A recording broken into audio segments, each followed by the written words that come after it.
Hello, fellow guys. No. Hello, fellow YouTubers. Trigger Tickle here, signing in with another YouTube video. This will be part 5, I think. We're already up to there. Yeah, part 5 of my beginner's tutorial.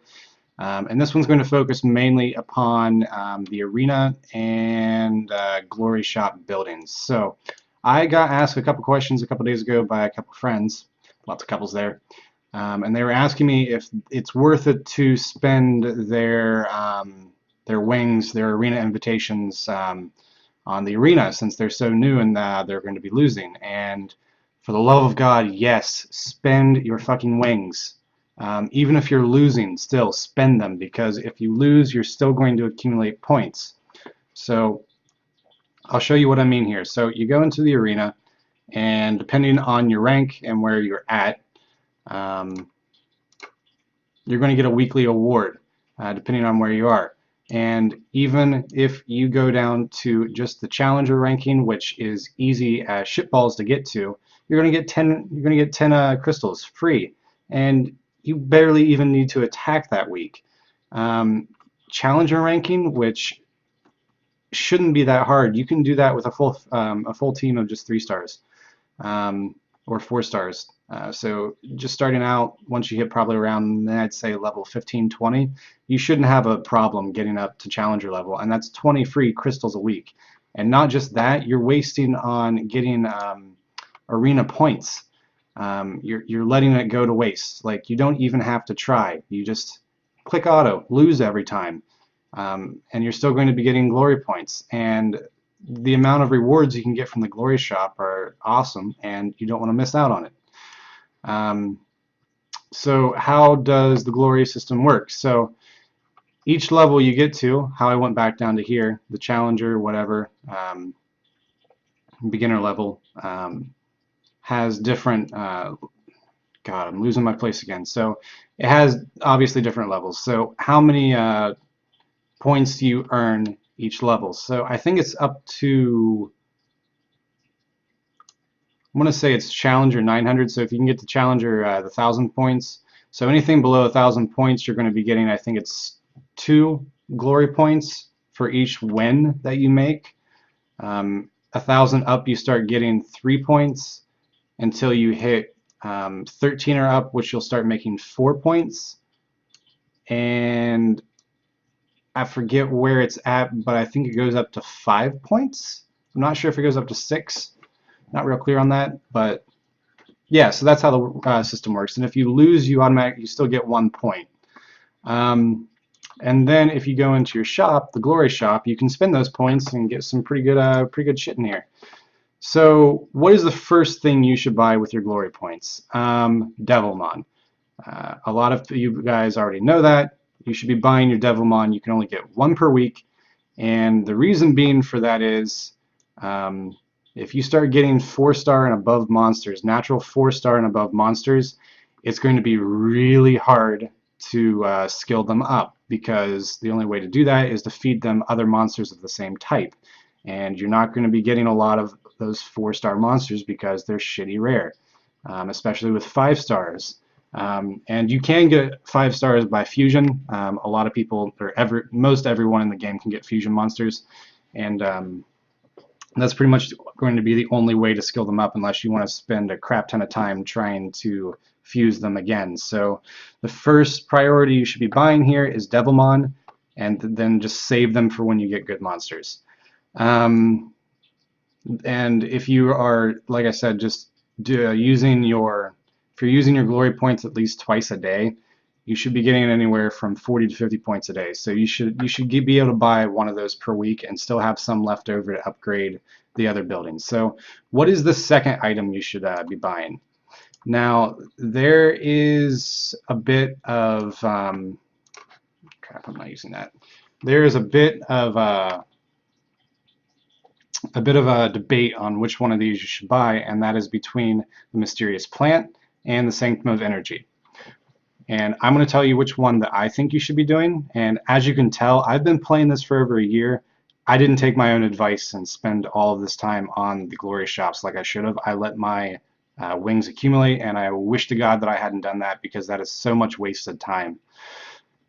But Out of these two, the one that I think that you should be spending your glory points on first would be the Sanctum of Energy. And the Sanctum of Energy increases your max energy storage. So at max 40, you can get that up to, I think is it 81, I believe is the max energy cap. So without this, your max energy cap is going to be 70-ish, around there, I think.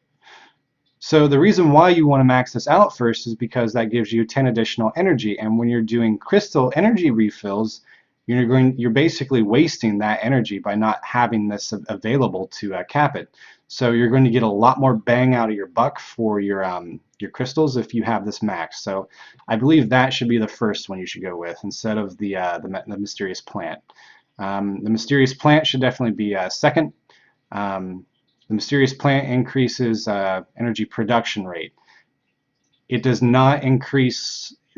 There's a lot of math regarding this, so I'm going to put a link down below that you can go to and review that if you're really into numbers. But it does not decrease the time it takes to gain another energy. I'll put it below. I don't know how to explain it. Like I said, it's a lot of maths.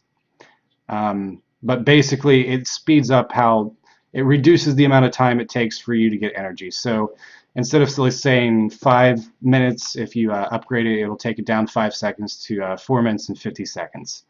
So, or 4:55. So it doesn't sound like a lot, but once you start adding more levels to it, instead of 5 minutes to regain 1 energy, it'll take 4:30. And again, that doesn't sound like a lot, but once you got a lot of energy going, and instead of taking an hour to get full energy again, maybe it only takes you 40 minutes now. And so that's going to increase the productivity that you have for being able to go out there and farm. So I would go with that second.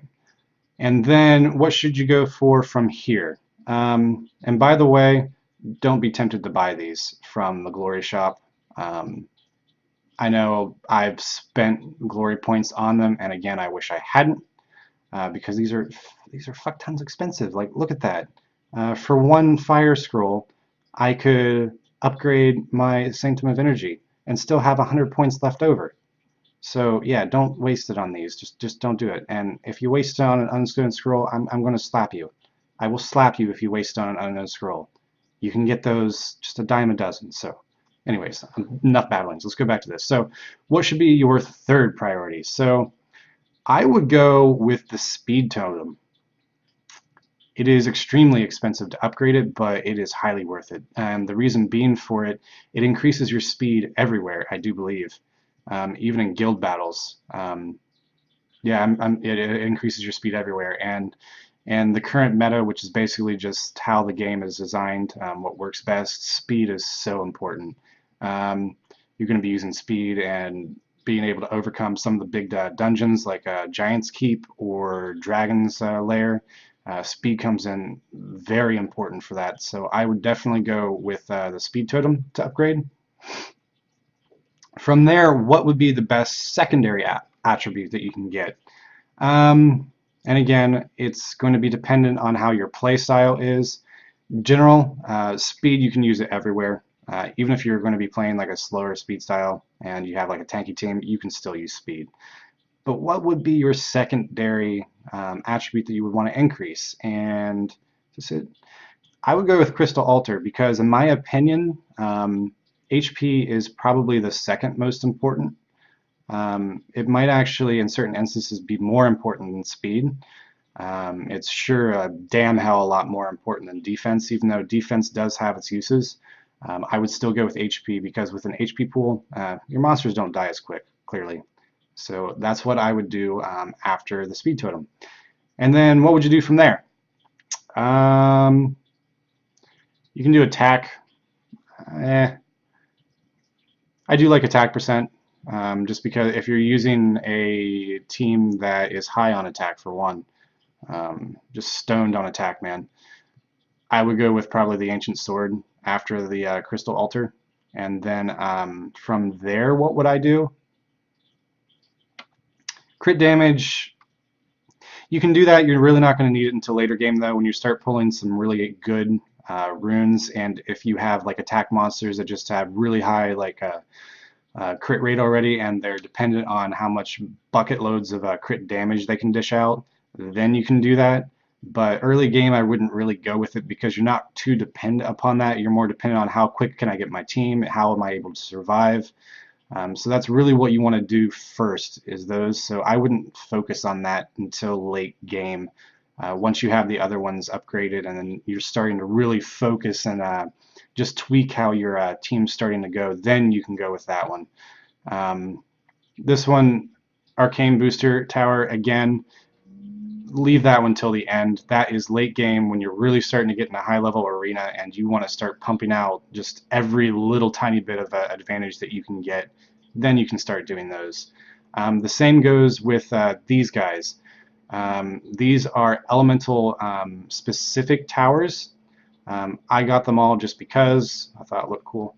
I would go with these before you go with I would go with the elemental towers like the Dark Sanctuary, Light Sanctuary, before I would go with these two, those two. And the reason being for it is, and again, this is dependent on what you're running. So if you're running a monochrome team, just a one elemental team, then you can get more from these sanctuaries than say you could from the Ancient Sword. So let's say if your arena team is all wind monsters. Well, this right here increases their attack by 3%, wind monsters only, where this increases it by 2%. So in that instance, the wind sanctuary is going to be a lot more beneficial and it's going to cost less. So if you're running a monochrome team, the elemental specific altars are much more beneficial than the actual the Ancient Sword. So in that case, I would go with those altars or sanctuaries over the Ancient Sword with that. So that might be something you want to think about when you're doing that. Otherwise, if you're not, these aren't really that important. Dark Sanctuary, you're not going to get a lot of dark monsters or light monsters unless you're super lucky, in which case, hey, go for it. But again, I would put those higher priority than I would these two end ones, the Arcane Booster and the Fallen Ancient Guardian, but I would still put them towards the end of your priorities. And then, of course, you have the Guardstone, which increases defense. I would put that right below as far as priority. Put it right after HP. So go with that one after it, because defense does have its uses. There are monsters that are heavily dependent upon defense, and it does help reduce damage. But in my opinion, HP and speed are going to be much more beneficial to you than defense is. And then the Crystal Rock, Arcane Tower, it's attack power plus 1%. Again, late game, same with the booster. Save that until late game when you're actually have a good team going, you got good runes, and you're starting to do really well at arena. Then you can start focusing on those. Otherwise, just forget them. They're not important. And then after that, once you have all those towers and you have them where you need them to be, then you can start spending all your shit on these guys if you want to start getting good monsters. But don't do it before. They put them at the front here just so you waste your glory points. But don't get pulled into that trap. You guys aren't going to get into the Posse scheme, are you? No, you're not. You're smart. And then the same with the random Angelmon. Again, I consider it a waste because the other towers, you're going to get more benefits from them. And you're going to be running into Angelmon anyways if you're running like the elemental dungeons. You're going to get Angelmon from there. So just don't waste it unless you already have those, like I said, the rest of them upgraded where you want them and you just feel like hell with it. Why not? I like to level my monsters, and again, it's random, so you're not certain on where you're going to be on that. So those are my suggestions on the way that you should raise your glory buildings. And then again, like I said, use your glory or your arena invitations. Just do it. Just fucking do it. You only get 10, and they take a half hour each to refresh. They're very hard to get. They're rare. What about buying arena refills like you would with energy. So right here, like that guy right there, if I can get my mouse to work, so right there. Should you be buying those? Good question. If you're starting out, no. Use it on energy because you're trying to get your team up for one. If you're starting to get late game though, and by this point you're already going to know the answer to it, you're not going to need my advice. But if you're late game and say you're right at the brink between Fighter and Guardian and it's Sunday, like right before the arena resets, well, you want to push that out. You want to get your rating higher so you can get into the Fighter class to where you can get more crystals. Then you can buy the arena or invitation refills. But until then, just don't do it. Just buy the energy instead. It's much more profitable. That's about it. I think we covered a lot of information there relatively quickly.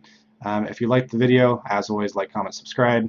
That's it. So Trigger Tickle out. You guys have a great night.